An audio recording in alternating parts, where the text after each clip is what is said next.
Salam dostlar, hər vaxtınız xeyir. Bugün mən sarı güllərimi açıb, sarı nərgislərimi onlar çəkirəm. Sizin üçün gözəl açıblar. Külək də imkan vermir.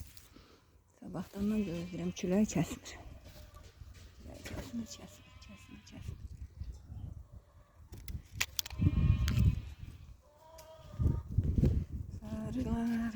Sarılarım. Senden ötürü neyleyim güzellerim, güllerim, güzel kızlarım.